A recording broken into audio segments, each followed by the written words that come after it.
Fine ottobre 2018, una mareggiata incredibilmente violenta colpisce Rapallo. La diga del porto viene abbattuta dalla forza delle onde, mentre nella notte del 30 il vento e il mare devastano le banchine e rompono gli ormeggi delle imbarcazioni. La mattina dopo i rappallesi giunti sul lungomare si presenta uno scenario drammatico. 225 barche, tra cui yacht di lusso, naufragate, alcune completamente a ridosso del castello cinquecentesco e del centro abitato. Il 3 novembre 2018, a causa della pericolosità dei relitti e degli ostacoli, viene emanata un'ordinanza di interdizione degli specchi acquei del porto di Rapallo.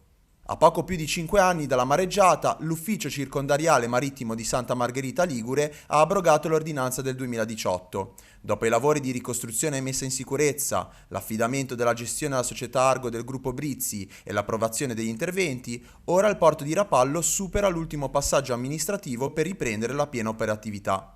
Se per la città ligure si chiude un capitolo, a Carrara i relitti degli yacht colpiti dalla mareggiata e tenuti in deposito per lo smaltimento continuano a tenere banco. Dopo l'ultimatum lanciato dalla sindaca Serena Righi, il termine per lo sgombero delle 37 imbarcazioni, fissato per il 28 febbraio, è stato prorogato al 31 maggio 2024. La proroga è stata concessa per le garanzie offerte dalla società Porto Turistico Internazionale di Rapallo sulla partenza dell'attività di sgombero dei relitti dal deposito di Viale Zaccagna.